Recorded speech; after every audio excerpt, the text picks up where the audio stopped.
I'm ChangeDaChannel, and this is SpyWitnessNews, a show I do every once in a while going over the top news stories at SpyWitnessNews.org. Sadr warns of war if U.S. presence extended in Iraq past the deadline. Well, let's get this straight. Combat troops never left Iraq, like they said. I mean, look at these headlines back then. They specifically say all combat brigades have left Iraq.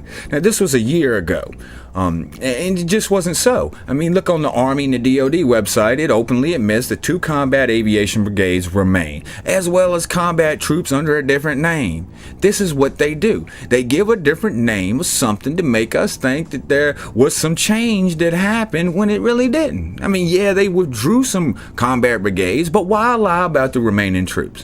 When they do things like this, it really is an identifier of the BS they always feed us. And you know, people actually bag it, tag it, and spread it around as though it is the truth without really listening to what these clowns are saying. I mean, the combat troops are either there or they're not.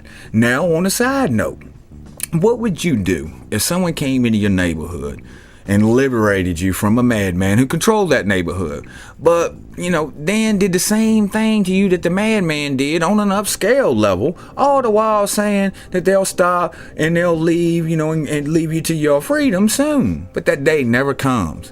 I mean, look at Israel and Palestine. I mean, come on. What if you were a Palestinian? Generations after generations, your family had lived in this neighborhood or community, and someone comes in and say, you know, hey, this is our land, you know, kills and isolates you more and more, taking more and more of your community and land, while the rest of the world turns a blind eye, complaining about countries trying to get nuclear weapons and all of this, while letting this bully country have them and not even claim them to the IAEA like everyone else has to, never condemning them at all. Now, don't get me wrong. I'm not anti-Semitic. I'm not talking about Jewish people. I'm talking about the Israeli government. Just as I would talk about any government or these corrupt turds that govern the people and do the things that they do. There's good people and there's bad people in all walks of life, period. My personal opinion is that these governments have to be transparent if they're to be taken seriously, but, you know, because they're not really serious. We all know what it's about.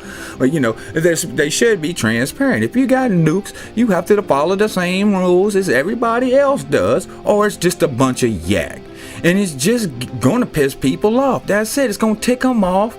And then you sit around and why are these people mad? You know, what they mad about?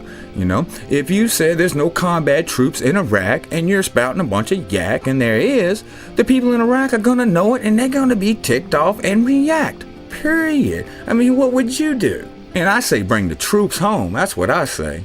Now look at this story. Evidence of corporate media connived to ignore Ron Paul. And this really cooks my can. This whole thing just really cooks my can. This just shows the reality of the mainstream media. I mean, it really does. I have to say, I've never voted in 41 years, right? Now, the reason is I take it seriously the way it should be. When you vote for a president, you are voting supposedly for someone who speaks for you or represents you or whatever. Now, I've never saw anyone like that for me. I just haven't. You know, people say, if you don't vote, you have no room to complain. Now, I disagree with that. I say people who vote just to vote are a big part of the problem and disrespect the real meaning behind voting to start with, you know. Now, with that said, I'm seriously considering voting for Ron Paul in this election. I mean, seriously. No, he doesn't totally represent me, but really stands out among all of these turds, you know? I mean, why does the mainstream media ignore someone who has such a large support base and pitch people who don't even come close? So, see, this really intrigues me and makes me think, you know? I would love to just see what would happen if Ron Paul was elected. If we took all of the people that thought like me, who have never voted for the same reasons that I haven't, and voted for him just to see. I mean, it's all a sham or a black box who we do and all of that, but, you know, I mean, what do we have to lose? I mean, if it's the same old, but what if it wasn't? Just what if? I mean, I don't know. Just something that I've been, you know, bouncing around in my head thanks to the mainstream media doing what they do best. BP investigates a new sheen in the Gulf of Mexico. Man, get out of here, a new sheen, a soft luster on the surface. It's a leak. Just say it. Combat enablers, not combat troops. Economic low gear, not a recession. Now a sheen and not a leak. Now, I know this isn't balls, but I just gotta do this. It just never ends with these clowns and their wordplay. And while we're on the topic, doesn't it bother you that all of our technology is based on oil? I mean, everything we own, everything we do, every part that makes up our technology comes from oil. The machines that make parts, the parts themselves. And it will run out one day. I mean, that's a fact. Now, I don't know when no more than the next person, but we can all agree that, there's only so much.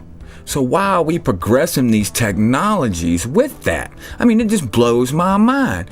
And look at the cost of these technology, poisoning our oceans, our rivers, our streams, our air, and for what?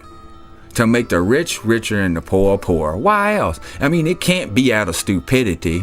Now, some would say, well, they're poisoning their own water in there too. Nuh-uh. How many of them live by a power plant under high voltage wires right next to the interstate, right on the river where they're dumping stuff, eating food out of the Gulf, etc.? None of these people that I'm talking about. Anywho, if you hadn't got one yet, go over to SpyWitnessNews.org and grab a Pass It Around DVD. I mean, it comes with a free copy of Debunk This Season 1 double DVD, as well as a free music CD that I did, of music that I use in my videos and everything. Yeah, I'm ChangeDaChannel. I'll catch y'all next time, and I'm out.